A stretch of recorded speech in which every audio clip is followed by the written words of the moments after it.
Good evening, folks. Just need to adjust my camera. There we go. How are you guys doing? Thank you so much for tuning in, Miss Beulah. Cameron is here for it. Cameron says, continue to break it down for him.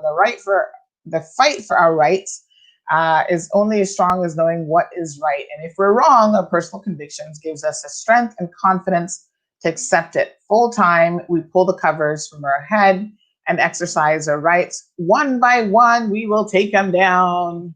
Hey, Cameron, I think I need to adjust there we go. Camera just a tad. Awesome. Got to make sure that Cayman flag is fully represented. Evelyn, thank you guys so much for tuning in. Hi, Karen. How are you? Hope you guys are doing well. It is Tuesday evening. Joan, blessings to you. Cecile, thank you, all the way from the UK. Cecile is tuned in and watching us. So a lot has been going on, right? Can I tell you guys? It's been crazy. Now we are sitting down worried about the Sahara dust that is headed our way. It's like 2020 just keeps getting better by the minute. It is just the most unusual year. I mean, but it's just one of those things. What can you do? I don't even know what to say. It is just unbelievable. So, what is the Sahara dust? Well, someone had a conspiracy theory about this as well. I'm not quite sure how people make up the conspiracy theories, but they were saying that this has got to be man-made, and I thought, why would it be man-made? I don't even understand. What's the purpose of this one? Basically, this happens every once in a while. It's kind of like, we get the hurricanes coming off of the coast of Africa, and this Saharan dust is kind of like following the exact same path. And of course, the Caribbean is right in its way, just like we are, in the way of the hurricanes. And so this happens every once in a while, and it is that time for it to happen again. So essentially, the Caribbean islands get it first because we are in the way first, and then it will move on to the United States of America. They will have to deal with it. It's truly amazing, I think, that, all I can tell you is the things that we know. But you know what? At least we can explain it. Like, I couldn't imagine living in a time like way back in the day when no one knew what these things were. They would only see the clouds, the sky is getting hazy. And, those days they were afraid. They're probably thinking, oh my gosh, the world is coming to an end. What next? Locust plagues. I mean, so many things have happened this year. And unfortunately, it's just part of the world that we live in. So Monday, which was yesterday, it started to move into the Caribbean region. And by Tuesday, which is today, Jamaica is already having some results of this. I got some photos from someone earlier who sent through from Cayman Brac, and they swear that Cayman Brac, I think we're going to get the bulk of it tomorrow, but they said that they already feel like that Cayman Brac is actually already experiencing some signs of the Saharan dust. And they've sent me some photos, and it sure looks hazy. And I got to tell you, my sinuses, even now as I'm speaking, my throat is actually sore. I noticed that from this morning. My sinuses are definitely congested. So they're suggesting that you limit your time outside. So if you do have to go outside for, all intents and purposes, don't spend an exorbitant amount of time outside.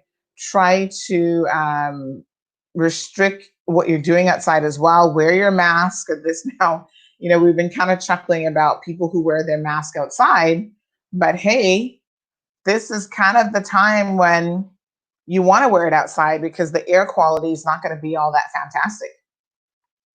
So this dust plume, as they call it, travels its 5,000-mile journey towards the US. And it's basically a vast cloud of Saharan dust blankets already starting to impact Puerto Rico as of yesterday.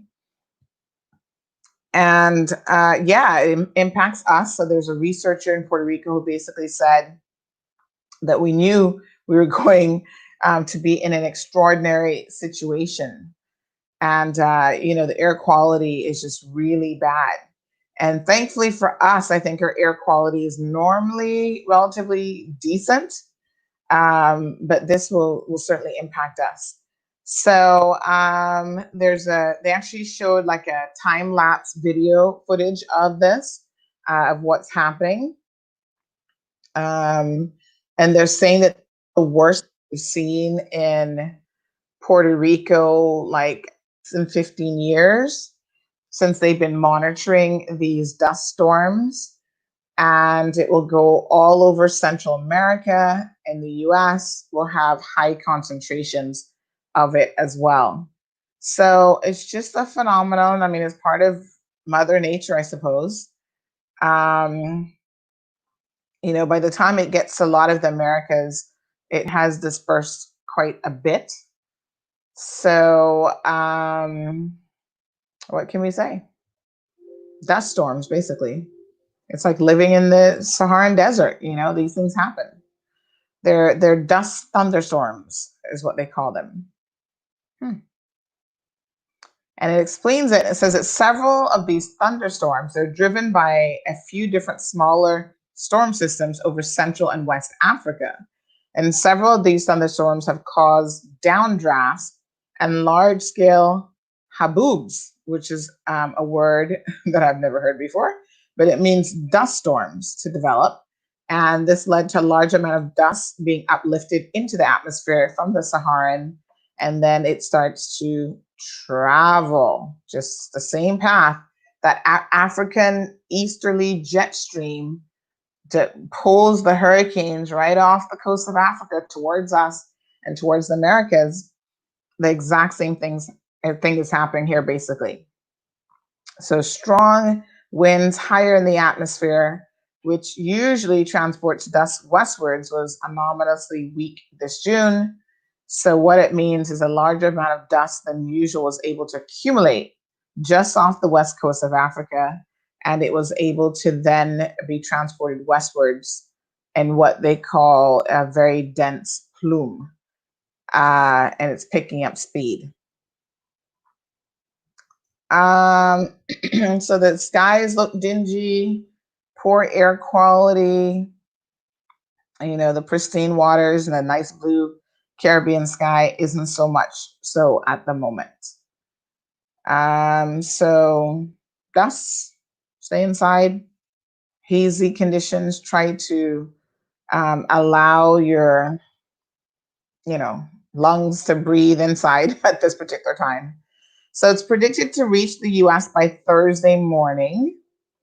On Wednesday, it's forecasted to move across the Gulf of Mexico and towards Texas, and we will definitely get it. I was looking at a map here on June the 25th of what this is going to look like, and it is super, super interesting. Let me just see if I can pull this up on screen to share it with you guys. So what's going on, good folks? I see over 100 of you tuned in. Thank you so much, Louie. Jacqueline Karen says, aliens! Oh my gosh.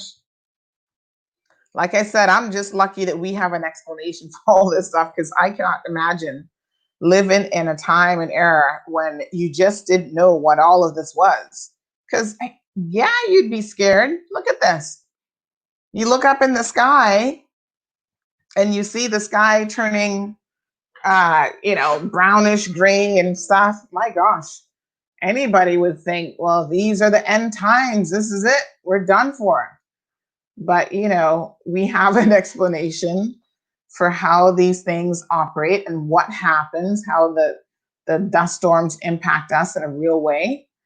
And so there you have it, folks. Look at that. All the way off of the coast of Africa. This thing is traveling a good distance to reach us. And not just us, but the entire region. is going to be impacted by this. So it is fascinating, I think, on more levels than one for sure. And June the 25th, it is anticipated that it's going to start to reach a lot of, like, look at Belize, Guatemala, Honduras is going to get impacted by this. Traveling halfway around the world. And of course, we'll be in the thick of it. According to this map, it will continue well into the weekend and into next week, the 28th, which is Sunday. Thicker layers are likely to reach Texas by Friday, and then it's going to take a turn to the east. And if the forecasting model is right, so this is just like a hurricane, they've got forecast models, it will move over much of the southeast and mid-Atlantic states over the weekend. Sorry.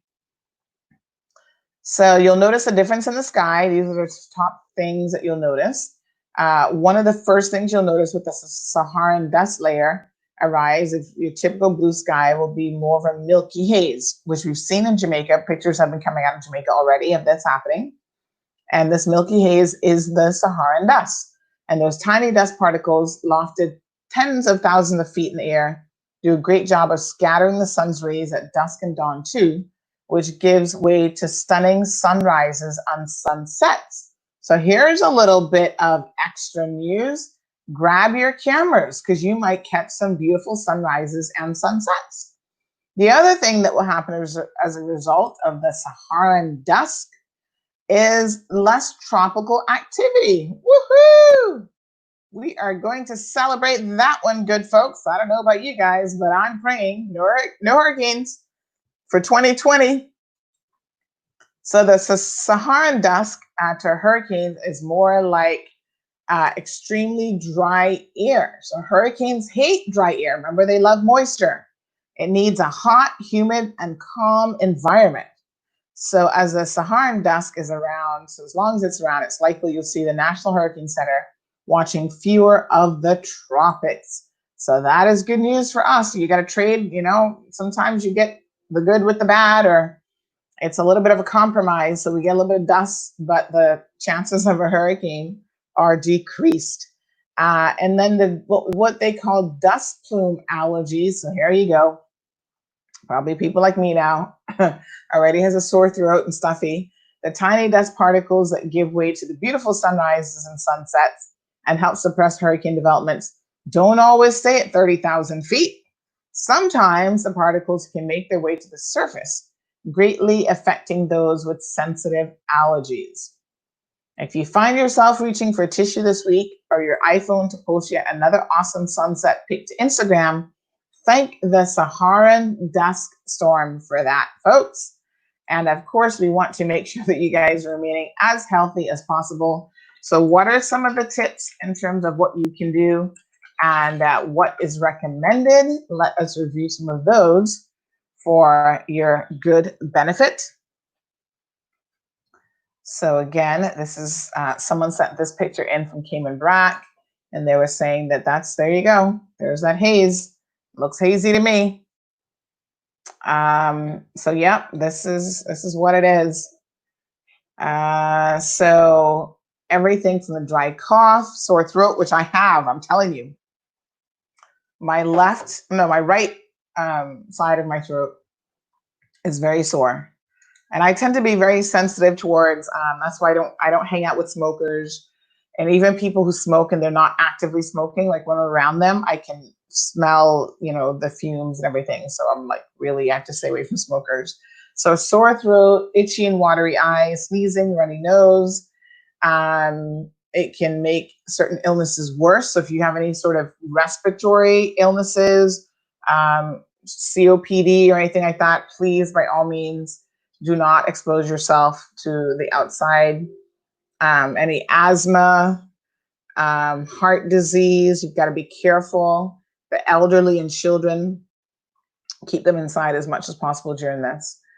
So stay inside, and if you have an inhaler or anything, sorry, make sure you have that readily available.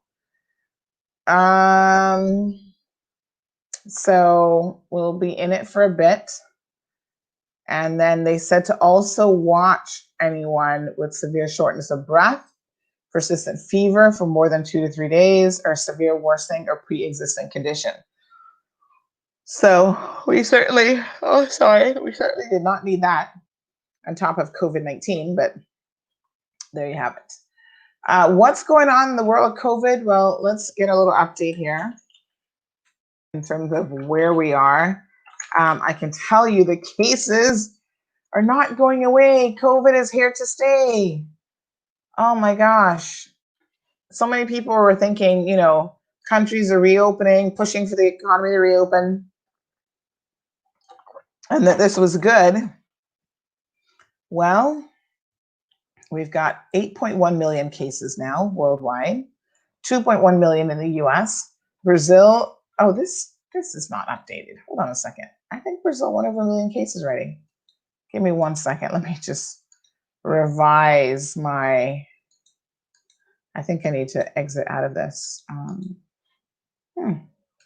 This window is not closing. 1 second here. Close this tab because this tab is not, I don't think I think Brazil has gone over the 1 million cases now. Make sure we got accurate information here, folks. We don't want any outdated numbers. The US is getting hammered. There's quite a bit of concern that we're not even peaking yet, I think is what the problem is. So,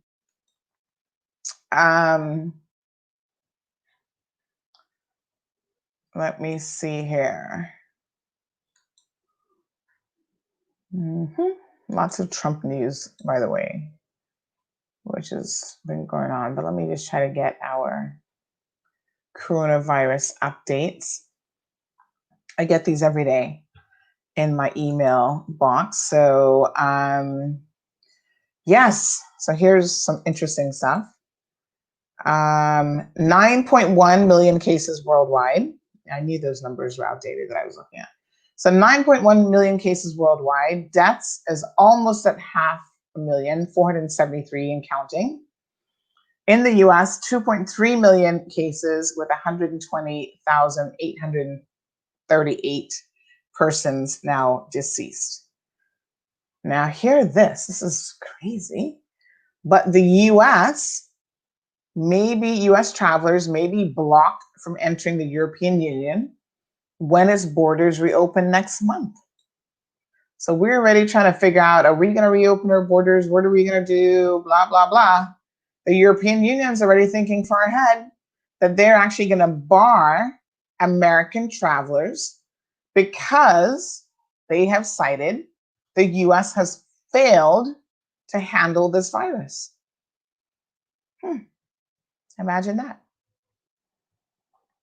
So they're racing to agree on who can visit the bloc of European Union countries as of July the 1st.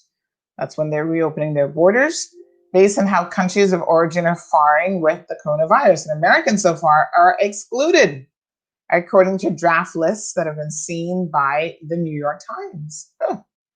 And now that the UK has left the European Union, I wonder, because the UK hasn't been doing a great job either, if they may likewise be excluded. Wouldn't that be interesting? And of course, the second we reopen our borders, everyone's going to want to be coming in. We need to be careful to not jump the gun on that at all. So included on the list so far, the list is not yet released to the public, but people have seen it. Russians, Brazilians are unwelcome. Americans, unwelcome. And it said this is a stinging blow to America's prestige in the world and a repudiation of President Trump's handling of the virus, which now has more than 2.3 million cases in the US and upwards of 120,000 deaths, more than any other country in the world. So you can definitely see why they would block them.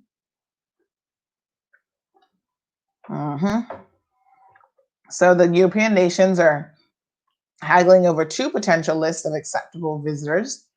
Both lists include China, imagine, as well as developing nations like Uganda, Cuba, and Vietnam. Both also exclude the US and other countries that were deemed too risky because of the spread of the virus. So travelers from the US and the rest of the world have already been excluded from visiting the European Union, with few exceptions for repatriation or essential travel since mid-March. But a final decision on the reopening of the borders is expected early next week, before the bloc reopens on July the 1st. So Americans, don't even think about going to Europe.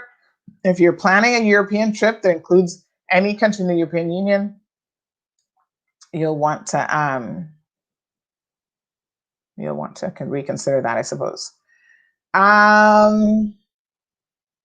It also said that Trump infuriated European leaders when he banned citizens from most European Union countries from traveling to America, and he justified the move as necessary to protect his borders. When the US at the time had roughly 1,100 coronavirus cases and 38 deaths. So the irony of it is, despite all of that, the US has still mismanaged it, and they have the worst numbers in the entire world. He claims in early May and June that he was thinking about lifting the restrictions in Europe, but I think Europe is going to now, because of what has been going on there, put their own restrictions in place. Let's see what's going on with you guys. Lots of comments coming in. Good evening, Karen. Angel, thank you for tuning in. We are from one pandemic to the next, is Evelyn. Well, thank God this Saharan dust thing won't be a pandemic. Jacqueline, thank you for tuning in. Raha, Fernando, hello, darling. Dawn says good night to the Cayman Islands, and Miss Sandy, thank you. Evelyn says the Lotus are next. But didn't we have a, thankfully it did not impact us. My gosh, I can't even imagine what anything like a Lotus storm or whatever they're called would be like. Lord Jesus, no. But I think they had one somewhere else in the US earlier, a couple months ago, I think, or Europe or somewhere. Thank you, Larry, for tuning in from New York. We love that you take the time to tune in to join us. Karen says, what's next? Aliens. Speaking of aliens, did anyone see the article yesterday? I think I posted this on our Facebook page, that there are at least some 36 other life forms in the galaxy besides us. Like, how can we be so how can we be so, what's the word I'm looking for, pompous or arrogant or whatever, to think that we are the only intelligent life form in the entire universe, which is extremely big. It almost seems quite impossible that that would be the case. And so they think that in our galaxy alone, that there are probably at least 36 more out there. But it's one of those things, because of distance and so on, that it is challenging for us to ever reach them or confirm or, get in contact with them, because of time and distance and that sort of thing. But it's interesting, isn't it, to think that, what do you think they're like? Maybe nothing like us at all. Gee, that would be interesting. And it would sure be interesting to meet them. Yes, we're probably not ready for that. So that is, I think, an amazing possibility. Louis says, waving from Detroit on a beautiful evening, 72 degrees Fahrenheit, light wind, 10 miles per hour. Good evening, CMR and everyone. Thank you, Louis. The mosquitoes have been biting here in the Cayman Islands. Don't know if you guys noticed this or not, but my gosh, yesterday afternoon, midday, I tell you no lie, I went to the car and I was like, right, I'm going to run a few errands. and we were attacked by a swarm of mosquitoes. I mean, I've got bite marks like all over my arm. The baby has bite marks even on her cheek and her face. I mean, they were ridiculous. And then they got in the car, and you're fighting to get them out of the car. I mean, it was like serious. Yeah, midday. I haven't seen anything like that in a while. Hi, Trevor.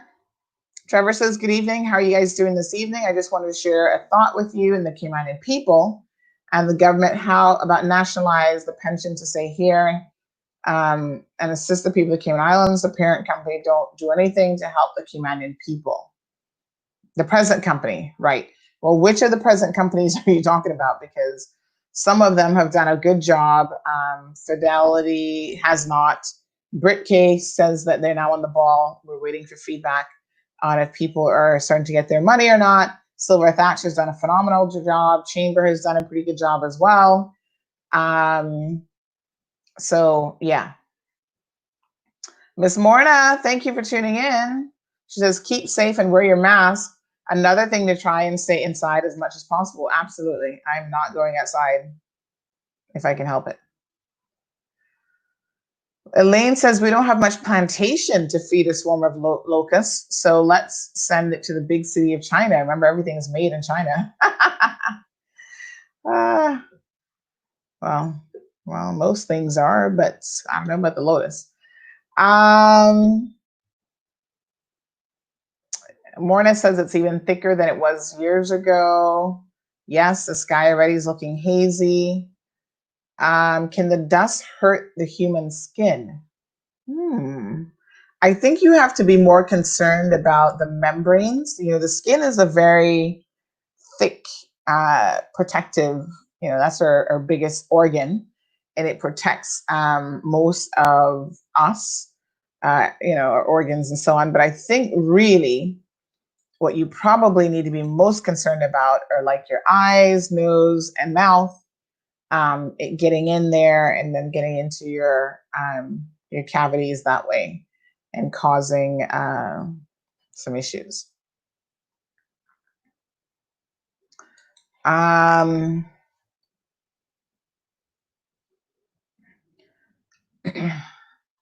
Nancy says people on the road are bending over and holding their chest because they're taking deeper breaths as they walk or run.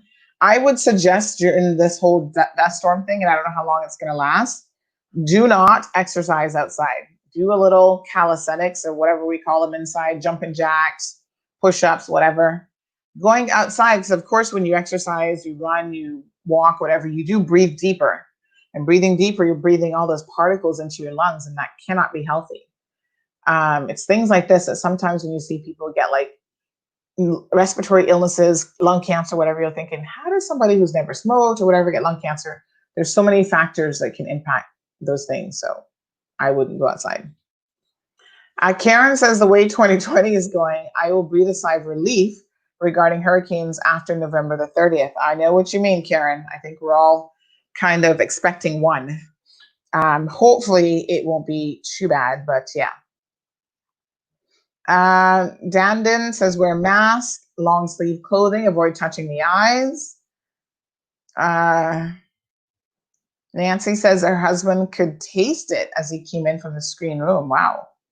And it's supposed to last for about 6 days. Wow. Cameron says to burn some pine needle coconut husk. I don't think you want to be burning anything at the moment to take in those fumes. Cameron says that all this ish is making, I think Cameron, are you a guy or a girl? I never know with that name because Cameron can be either. Making you lose faith in Vicks salve and fever grass tea. Someone can explain the history of it. Well, I think we just kind of told you how it happens. I mean, storms build up in Africa and it just travels this direction because of the wind.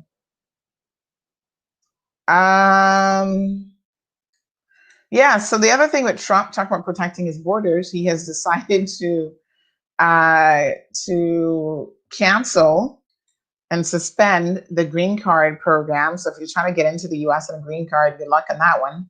It's going to be suspended until next year. And he's also suspending a number of other types of visas as well, like the H-1B and some other ones. So like some of those are like tech workers can get in on a certain type of visa. So he suspended green cards and work visas until 2021, hoping that he will be able to save the American economy and what he says will protect over 500,000 jobs. There are economists out there who are skeptical about his theory. Good night, Miss Ruth. Maureen, thank you for tuning in. So anyone with an H-1B visa, that's going to be halted for now. Annual lottery. So I understand there's like 85,000 slots available normally for certain candidates who earn a very high salary bracket.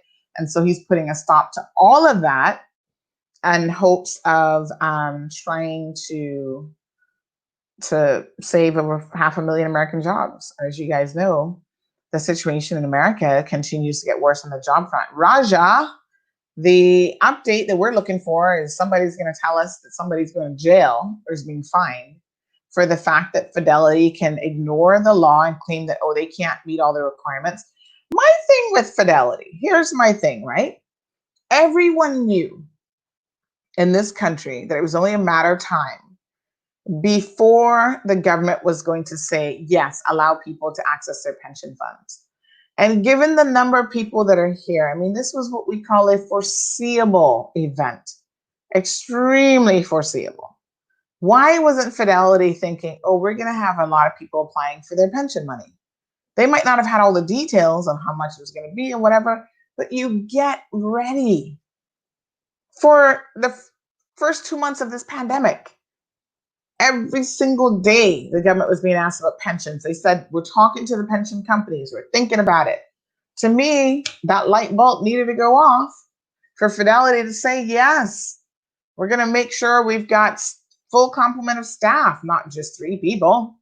We're going to make sure, computer systems are up to snuff. They did none of that. They did not even reach out to other pension administrators who could have, like they did during Hurricane Ivan, could have provided them with some help. It is just unbelievable. The coronavirus keeps going around the world. So there was a guy named Novak Djokovic, I think Djokovic.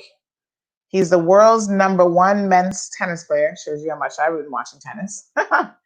And he is the 4th tennis player to test positive after taking part in a tournament that he organized. Whoops. No bueno.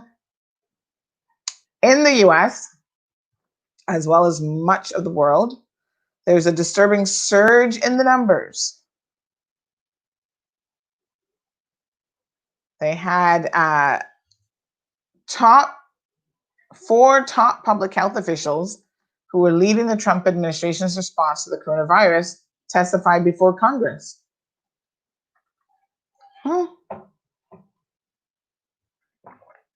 Amazing.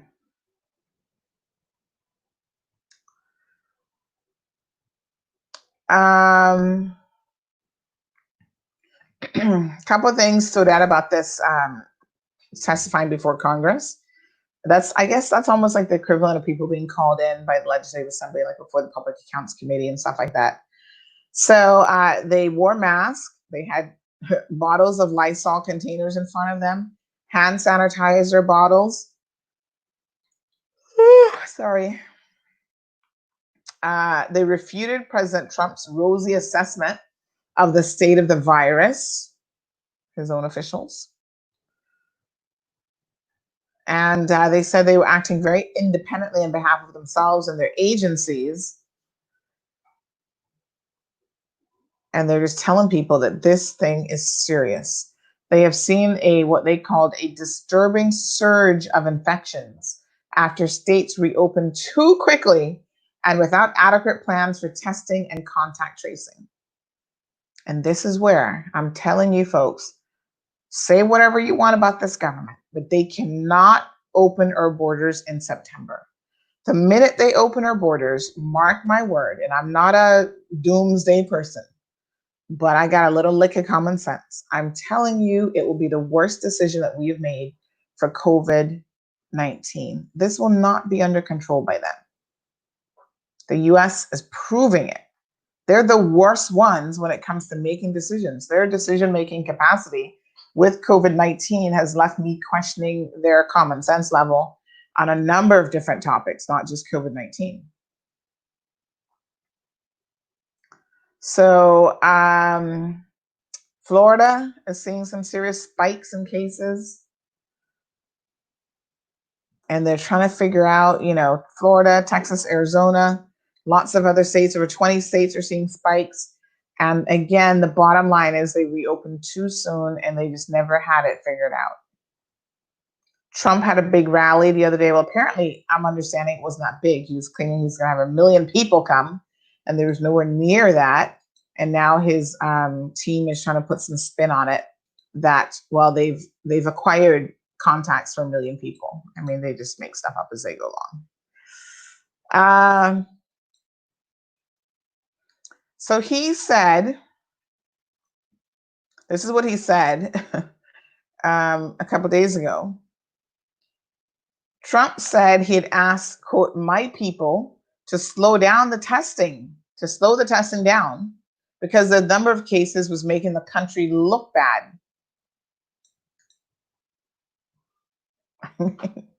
What on earth? Slow down testing because the number of cases make the country look bad. Is this dude for real? Americans, this is who you elected to run what is supposed to be the greatest country in the world? No, sir. My God. I just can't understand it. I just cannot understand it. Americans are not as bright as I had hoped. Although he didn't really win the popular vote and he lost that by 3 million people. So I guess I shouldn't say that about my American friends. A lot of them are smart, but I mean, this is just crazy. So the country's Dr. Fauci, I think he's like their, oh gosh, what's his position again? Anyway, oh my gosh, I need to go to bed early tonight, folks. He said that no one had asked him to slow it down, so he doesn't know what they're talking about.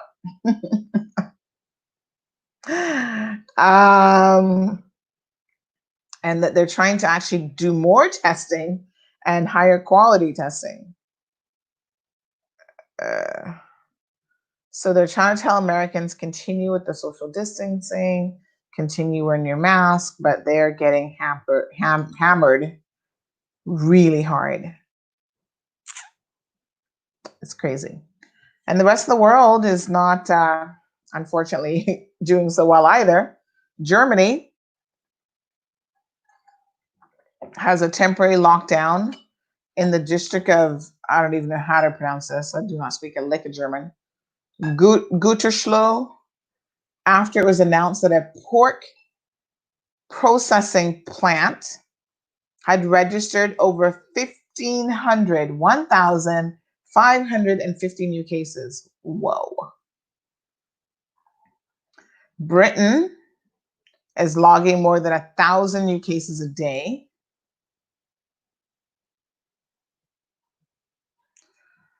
And he's shortened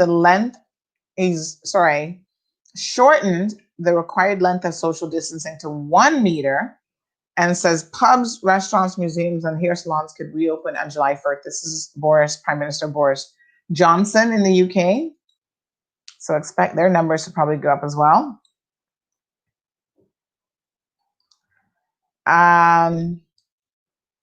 Governor of Louisiana is saying that 90% of their new cases, oh my gosh, I'm just like super yawning here, result of community spread. And other places are starting to think that they need to lock down again.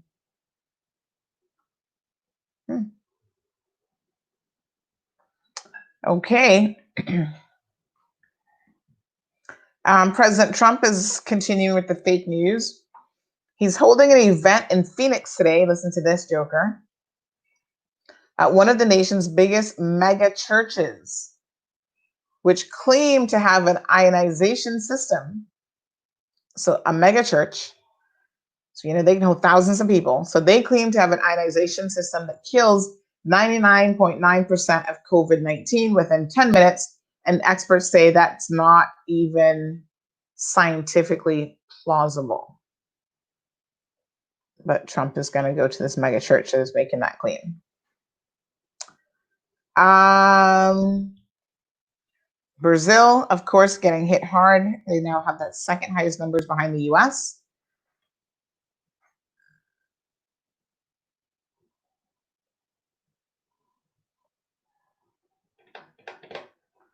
It's just crazy. It's continuing. That's the best I can tell you.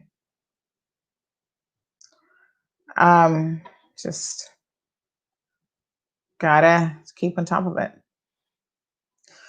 Okay, so here in the Cayman Islands, yesterday we announced that there's going to be some new Wi-Fi hotspots. This is good news around the island at I think it's 10 or 12 locations, including Cayman Brac and Little Cayman. The thing about these hotspots, though, is I know that Elia Solomon had done one before at Windsor Park.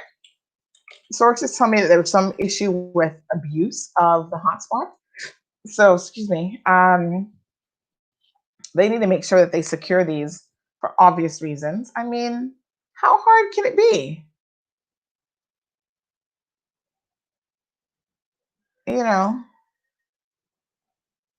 Lock them down so that people can't access certain types of website. And you guys know what kind of websites I'm talking about.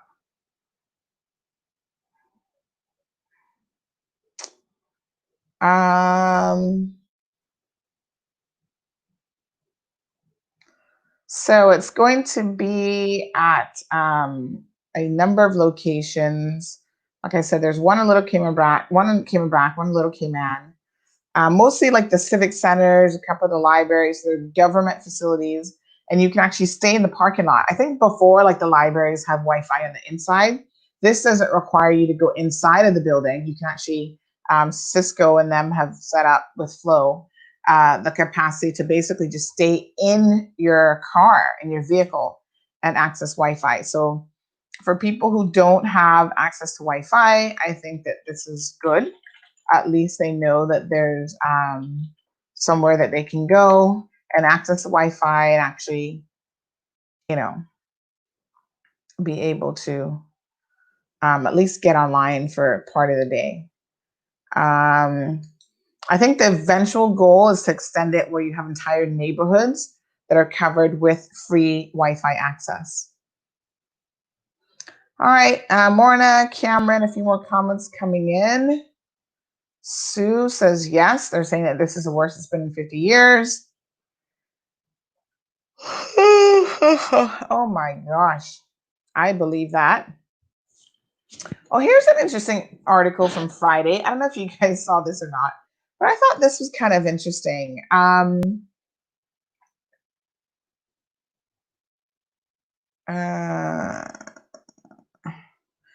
There was a question posed by April Cummings from Radio Cayman, and I like April. April used to work at Cayman 27. She has such a very calm demeanor about her.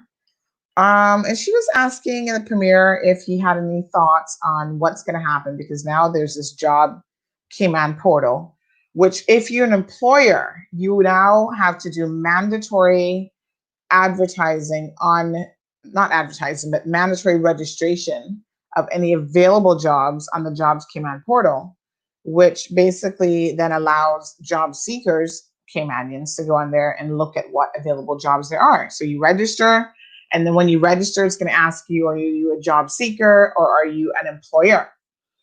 And so mandatory, I have been pushing for years for mandatory registration. As soon as, we heard that there was going to be this shifting with the government works and whatever, they decided to incorporate incorporate this element into it, which I think is fantastic.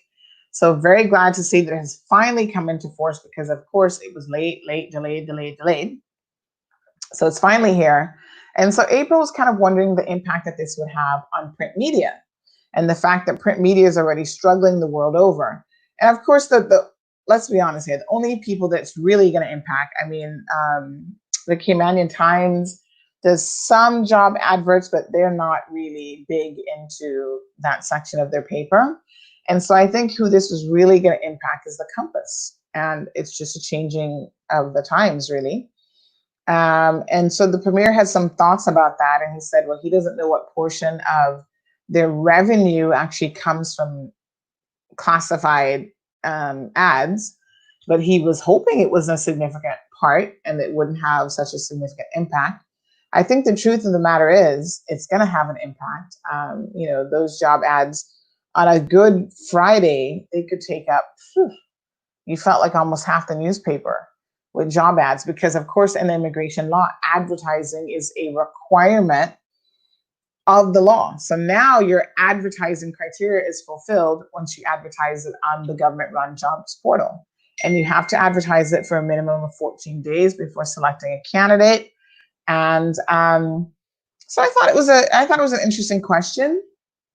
The premier basically said that no, the government could not get in the business of bailing the media out because that isn't their role. And the media has to be more innovative and, they got to do what they got to do to make sure that they can pay their bills and pay their staff and so on. And he said, listen, this actually isn't even a phenomenon that's unique. And we did an editorial on this same point last year. This isn't anything that's unique to the Cayman Islands. Print media has by and large disappeared most places in the world because, hey, folks, you are using your phone 24/7. You're sitting in front of a computer, the TV. There's so many electronic modes of delivering media that even when a newspaper is available in the printed form, the chances of you picking it up and purchasing it are slim to none. You can get news and information, boom, online as it happens.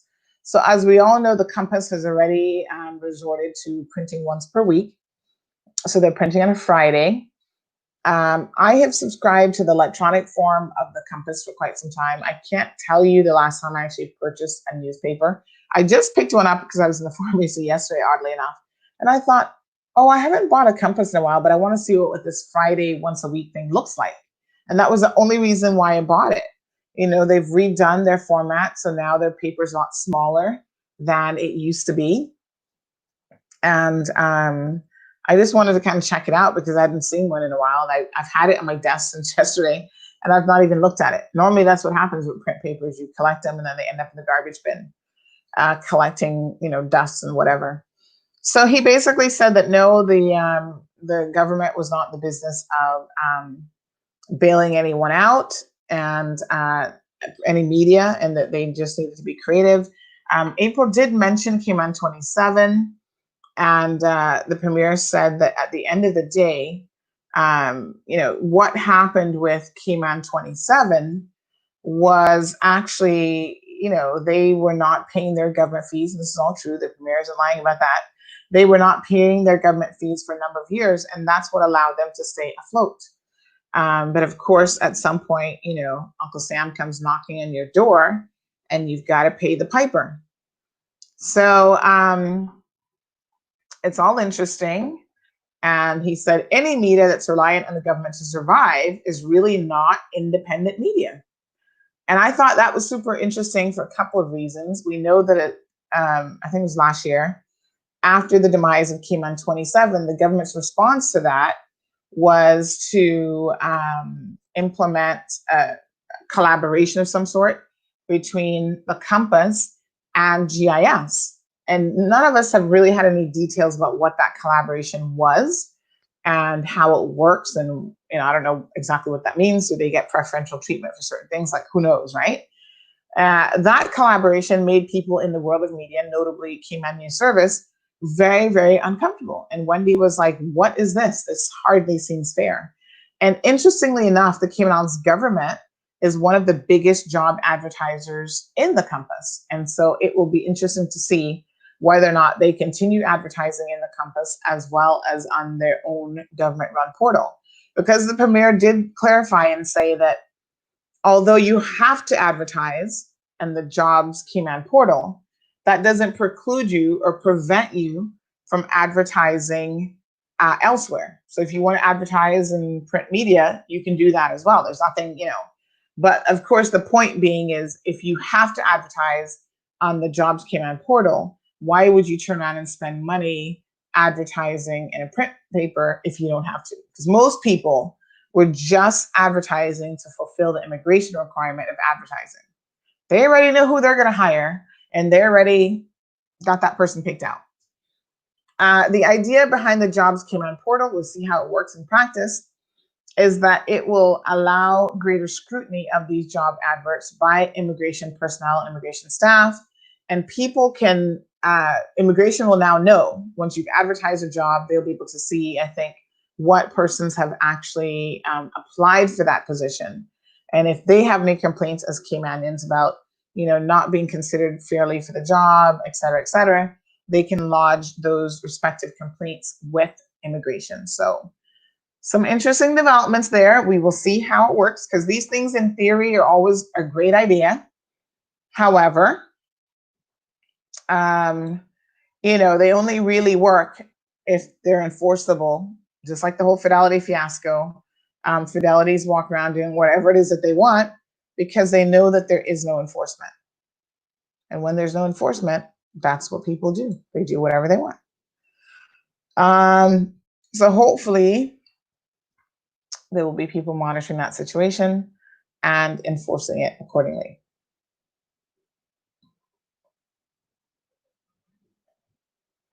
Cameron wants to know if Mr. Legge is still smoking on his Robusto. I don't know because he's no longer affiliated with the Compass. He actually sold it to Mr. Bergstrom. And I think when Mr. Bergstrom bought it, I don't really know if he bought it with the understanding of the fact that print media was on the decline around the world or how much he knows about print media. Because Mr. Bergstrom's actually an attorney at, oh gosh, what's the name of that law firm? I can't remember. The one in Camana Bay, I think. So he's a partner in a law firm. So maybe he just bought it for the assets. I mean, maybe he wants like the building in town and whatever else came with it. I don't really know. But yeah, I mean, print media is definitely on its way out. It's just it's just different. Like it's, and there are people who can get into the world of media who don't necessarily need to have a journalism degree as back in the day sort of thing. And it just is what it is. Ever heard of the Georgia Guidestones? No, Jonathan, what are those? Would be interesting to hear some more about that. All right, folks, guess what? We're out of time, but God's willing, tomorrow is going to be another beautiful day, and we will be here reporting on all happenings. We want to thank Miss Antoinette again this morning for joining us, telling us about her predicament with Fidelity pensions. We are hopeful that she will get through sooner rather than later so that she can get into her house and, be able to work towards that. I just have someone sent me, oh, the Nicaraguans are in need of assistance. Oh, man. All right, we'll put something up on this here on the website in a little bit. It's sad to see that there are people stranded here who are not able to get back home because of border closures.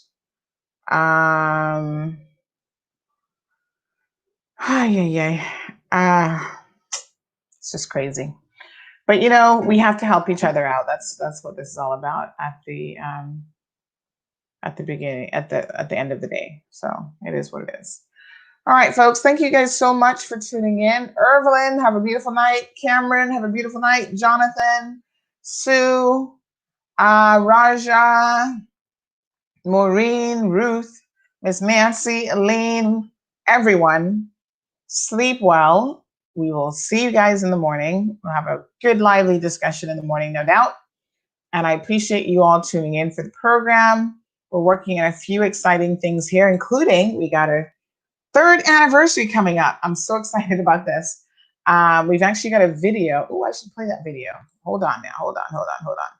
Let me see if I can pull that up, because we are very, very excited to be celebrating 3 years here in Cayman Marlborough. Can you believe it? 3 years already? It's like, where did the time go? We've been working hard, and we have been doing a lot in 3 years. And so we're going to have a little virtual anniversary party. And I want you guys to make sure you join us. If you have a small business, a medium-sized business, a big business, whatever, we're putting a booklet together, and I'm excited about this little project. And we welcome you to contact us about advertising, sales at CaymanMarlborough.com. And we'd be more than happy to include you in our circular and our booklet. You can wish us, happy anniversary greetings and advertise your business all at the same time. All right, folks, I will see you guys in the morning. Enjoy this little video in the interim. And be safe. There's no more curfew. A few people have been asking me. People are confused about where we're at with COVID and what's going on. No more nighttime curfew, lifted completely. Grocery stores, I know that Foster's, I don't know about the other ones yet, but Foster's will not go back to their regular hours, which is like 11 o'clock at night, until Saturday. So for the remainder of this week, they will be open until 9 p.m. And I know this because I went to the grocery store last night, and it was like 9:05, and they were already shuttered. And the security guard was like, nope, we are closed. So I'm just trying to see if I can load up this video here. So yes, so that's pretty much what we know. And I think that's going to be probably most of the grocery stores, because it's going to take them a couple days to kind of get back to having to do that. If you're interested in some information on the job portal, here it is. So these are the steps to register. Whether you're looking for a job or you're an employer, this is kind of what you need to do. So please go check that out. The website works.ky is available for you there. Have a beautiful night, folks. Cayman Marl Road is celebrating its 3rd anniversary on June 29th. In 3 short years, CMR has become a household name and a trailblazer in news and content creation for the Cayman Islands. Taken on the historical name of the Marl Road, CMR has brought it into the 21st century, adding the elements of speed for news that's accessible to everyone. Celebrate with us. Contact sales at CaymanMarlRoad.com to participate in our anniversary supplement booklet and promote your business at the same time. Special features to include the history of the Marl Road.